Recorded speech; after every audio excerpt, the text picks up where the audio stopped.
नमस्कार दोस्तों। आज मैं आपके लिए लेके आया हूँ एक KML या KMZ फाइल से शेप फाइल किस तरह से बनाई जाती है ArcGIS में। तो सबसे पहले मैं आपको एक डेटा दिखाता हूँ। मेरे गूगल अर्थ में एक डेटा पड़ा है जम्मू करके। अगर मैं इस डेटा को एनलार्ज करूँगा तो आप देखिए इसमें बहुत सारा डेटा है। ये इतना सारा डेटा इसके अंदर पड़ा हुआ है। तो अगर मुझे एक एक करके डेटा को शेप फाइल में बनाना होगा तो ये मेरे लिए थोड़ा सा डिफ़िकल्ट टास्क हो जाएगा कि मुझे हर बार एक ही स्टेप को रिपीट करना है। तो दूसरा क्या होगा कि जब ये डेटा बन के तैयार हो जाएगा, शेप फाइल्स बन के तैयार हो जाएंगी, तो मुझे फिर इन सभी शेप फाइल को मर्ज करके दोबारा एक डेटा तैयार करना पड़ेगा। तो इसलिए मैंने क्या किया, इसको KML को KMZ में बदल दिया है। KMZ क्या हो गया कि मैंने इसको एक फ़ोल्डर में रखा, फ़ोल्डर में रख के मैंने उसके अंदर इसको लॉक कर दिया, ज़िप फाइल एक किस्म की मैंने बना ली। तो अब मैं क्या करूँगा, इसको पहले सेव करूँगा। तो save as my places as, तो इसको मैं कहीं पे डेस्कटॉप में जाके कहीं पे सेव कर लूँगा, क्योंकि मेरे डेस्कटॉप पे ऑलरेडी ये इस नाम से सेव है, जम्मू के नाम से, तो मैंने इसको सेव नहीं किया। तो अभी मैं इसको मिनिमाइज़ कर देता हूँ। तो चलते हैं ArcGIS में।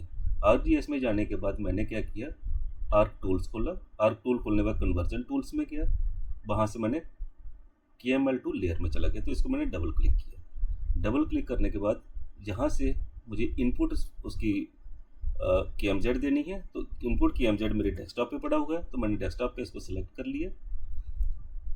इसके बाद मैंने इसको आउटपुट दे दिया। तो आउटपुट मैंने लोकेशन मेरी D ड्राइव में ले करके एक फ़ोल्डर है, मैंने उसमें इसको रखना है। तो मैंने इसको रख दिया। तो ये दिखा रहा है कि ऑलरेडी मेरे पास, जहाँ पे आप देखिए एक एरर दिखा रहा है, ये लिख रहा है जम्मू ऑलरेडी एग्जिस्ट। तो अब मुझे इसका नाम चेंज करना पड़ेगा। तो मैं इसको कोई भी एक्सटेंशन दे देता हूँ। अब देखिए एरर जो हट गया। तो मैं ओके करूँगा, तो विद इन सेकेंड्स, कुछ ही सेकंड के बाद आप देखेंगे कि ये सारे जितने भी पॉइंट्स थे वो सभी की एक कंबाइंड लेयर बन के तैयार होगी। KML टू लेयर हमारी रेडी हो गई है। तो अब देखिए जहाँ पे इतने सारे पॉइंट्स हैं, सभी की एक ही लेयर बन गई है। हमारे पास 16 पॉइंट्स आ गए हैं।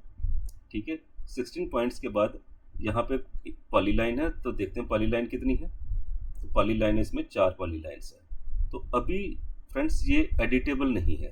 अभी ये हमारे सामने जो स्क्रीन पे खुला है, ये लेयर खुली है, और लेयर को हम एडिट नहीं कर सकते हैं। एडिट करने के लिए मुझे इसको कन्वर्ट करना पड़ेगा फर्दर शेप फाइल में। तो मैं क्या करूँगा, पहले पॉइंट को सिलेक्ट करूँगा।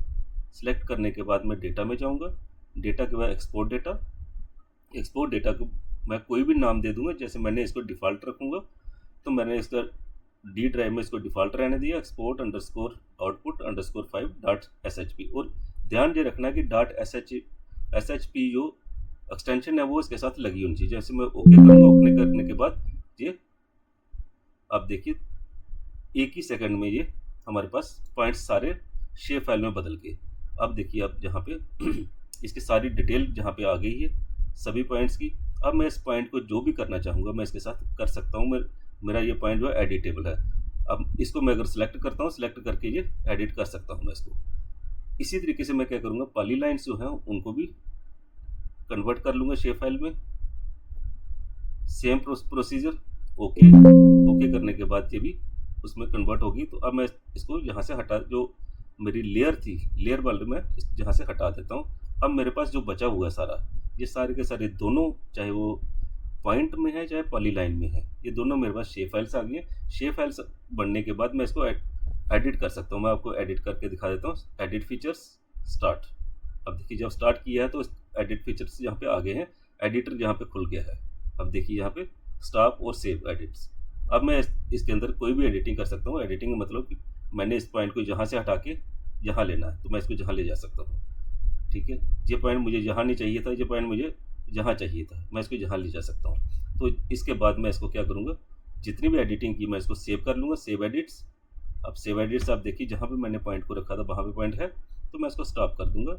अब ये मेरा जो एडिटिंग का काम है वो मैं यहाँ पे ईजिली कर सकता हूँ। अब देखिए 16 के 16 पॉइंट यहाँ पे आ चुके हैं, और जो मेरे पास पॉलीलाइंस थी, पॉलीलाइंस की मेरे पास शेप फाइल बन के तैयार हो चुकी है। ये देखिए यहाँ पे पॉलीलाइंस की भी शेप फाइल आ गई है।